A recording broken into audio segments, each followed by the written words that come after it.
پہلوان کون ہے اور کس کو اللہ کے نبی صلی اللہ علیہ وسلم نے پہلوان کہا ہے، آج کی اس روایت میں جانتے ہیں۔ عن ابی ہریرہ رضی اللہ تعالی عنہ، حضرت ابو ہریرہ رضی اللہ تعالی عنہ سے روایت ہے، ان رسول اللہ صلی اللہ علیہ وسلم قال، کہ حضرت نبی کریم صلی اللہ علیہ وسلم نے ارشاد فرمایا، لیس الشدید بالسرعۃ، کہ پہلوان وہ نہیں ہے جو کشتی میں اپنے مد مقابل کو ہرا دے، اس پر غالب آ جائے۔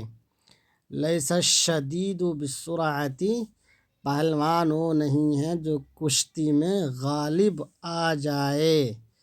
انما الشدید الذی یملک نفسہ عند الغضب، بلکہ پہلوان وہ ہے جو غصہ کے وقت اپنے آپ پر کنٹرول رکھے۔ انما الشدید الذی یملک نفسہ عند الغضب، کہ پہلوان وہ ہے جو غصہ کے وقت، سختی کے وقت اپنے آپ پر کنٹرول قابو رکھے، وہ پہلوان ہے۔ رواہ البخاری۔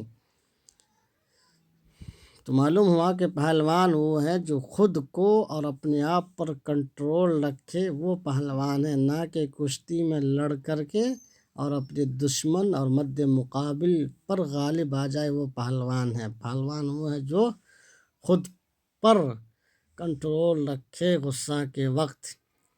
روایت ہے عن ابی ہریرہ رضی اللہ عنہ ان رسول اللہ صلی اللہ علیہ وسلم قال، لیس الشدید بالسرعۃ انما الشدید الذی یملک نفسہ عند الغضب۔ رواہ الامام البخاری۔ مزید اس طرح کے ویڈیو دیکھنے کے لیے آپ یوٹیوب پر OA ندوی کو سبسکرائب کر لیجئے۔ اگر فیس بک پر دیکھ رہے ہیں تو عزیر انظر کو ضرور فالو کر لیجئے۔ لائک کرنا، کمنٹ کرنا، شیئر کرنا ہرگز نہ بھولیں۔ پڑھیے اللہم صلی علی محمد وعلی آل محمد کما صلیت علی ابراہیم وعلی آل ابراہیم انک حمید مجید۔ اللہم بارک علی محمد وعلی آل محمد کما بارکت علی ابراہیم وعلی آل ابراہیم انک حمید